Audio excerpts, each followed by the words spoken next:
We're going to work out a few more problems related to estimating proportions. This one says, in a recent Gallup poll of 1,025 randomly selected adults, 29% of them said that they used the internet for shopping at least a few times each year. Create a 90% confidence interval for all adults who shopped over the last year. So remember, when we take a look at our Excel spreadsheet, we need three values: p hat, our sample size, and our confidence level. So what is p hat here? Well, that's the percent of people who said they shopped online, so that would be 0.29. N is going to be our sample size, which is 1,025.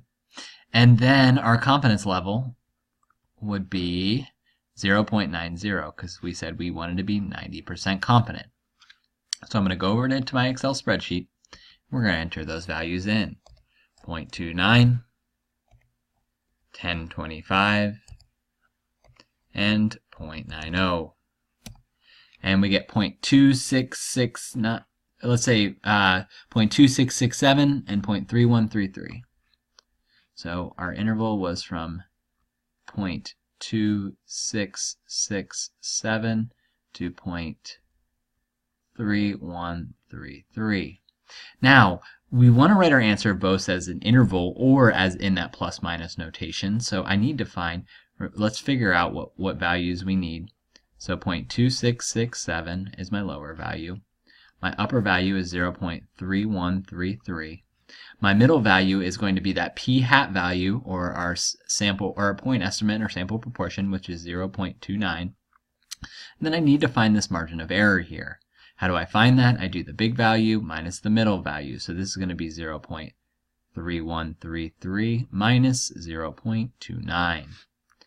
So using our calculator, 0.3133 minus 0.29, 0.02333. So our margin of error is 0.02333. So now we've got our lower value, our upper value, our middle value, our margin of error. I think we can write this confidence intervals. So based on our survey, we are blank percent confident, so we would say we are 90% confident that the percentage of people using the internet for shopping is between 26.67% and 31.33%.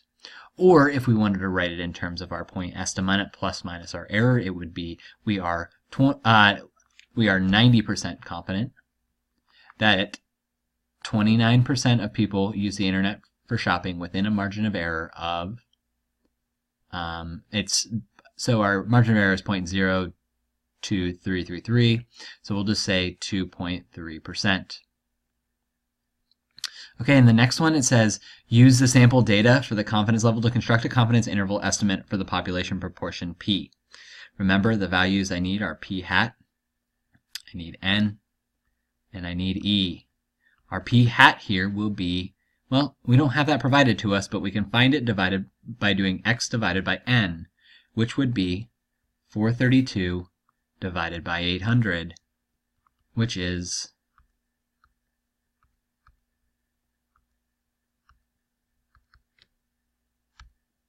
0.54. So we know that N value is 800 from what we just did above, and we need a confidence level, not an error. So our confidence level, which would be 0.95. So let's go over to the Excel spreadsheet. 0.54. Our sample size is 800. Whoops.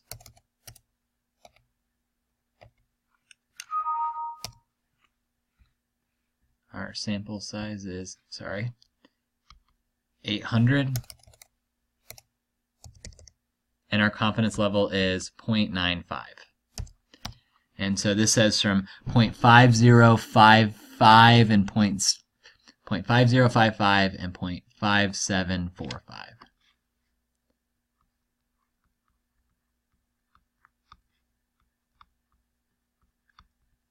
.5745.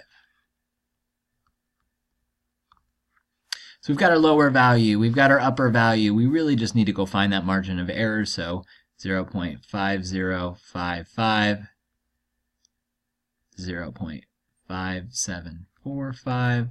That middle value is 0.54. To get that margin of error, I subtract these two values right here. 0.5745 minus 0.54.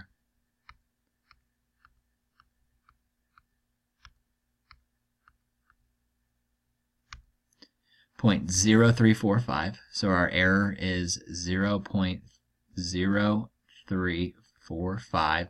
So if we were going to write it in that plus minus notation, it's going to be 0.54 plus or minus 0.0345.